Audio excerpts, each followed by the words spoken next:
கடவுள் பக்தியுள்ள ஒரு முதலாளிக்கு கடவுள் பக்தியுள்ள ஒரு வேலைக்காரன் இருந்தான். அவனுடைய வேலை விறகு வெட்டுறது. அவன் விறகு வெட்டும் போதெல்லாம் ஆதாம் செஞ்ச பாவம், அதனாலதான் கடினமான இந்த வேலையை செய்ய வேண்டியது இருக்குதுன்னு சொல்லி அழுத்துக்கிடுவான். இத கேட்டுக்கிட்டு இருந்த அவனுடைய முதலாளி அவனுக்கு ஒரு பாடம் கற்பிக்க விரும்பினாரு. அவர் ஒரு அட்டைப்பெட்டியை எடுத்து அதுக்குள்ள ஒரு சுண்டலிய வச்சு அந்த அட்டைப்பெட்டிய தலைகீழா கவிழ்த்து வச்சிட்டாரு. தன்னுடைய வேலைக்காரனை கூப்பிட்டு, இன்னைக்கு நான் ஒரு வேலையா பக்கத்து ஊருக்கு போறேன், மதியம் தான் வீடு திரும்புவேன். மேஜையின் மேல ஒரு அட்டைப்பெட்டி வச்சிருக்கிறேன், எக்காரணம் கொண்டும் அதை திறந்து பார்க்காத. நான் திரும்பி வரும்போது பெட்டி நான் வச்ச மாதிரியே இருந்தா உனக்கு இந்த விறகு உடைக்கும் வேலைய மாற்றி எளிதான வேலைய தருவேன், சம்பள உயர்வும் உண்டுன்னு சொல்லிட்டு வெளியூர் போயிட்டாரு. வேலைக்காரனுக்கு அந்த அட்டைப்பெட்டிக்குள்ள என்ன இருக்குதுன்னு பார்க்க கட்டுக்கடங்காத ஆர்வம். பெட்டிய மெதுவா உயர்த்தி பார்த்தான். உள்ள இருந்த சுண்டலி ஓடி போயிட்டது.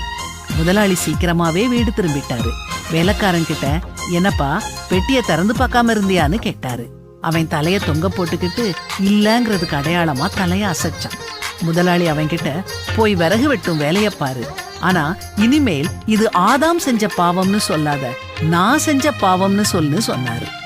பல சமயங்கள்ல நம்முடைய கஷ்டங்களுக்கு நாம தான் காரணம். ஆனா அத நாம ஒத்துக்கிடாம மத்தவங்க மீது பழிய போடுறோம். என்னைக்கு நாம நம்முடைய தவறுகளை உணர்றோமோ அன்னைக்குதான் நாம திருந்த முடியும்.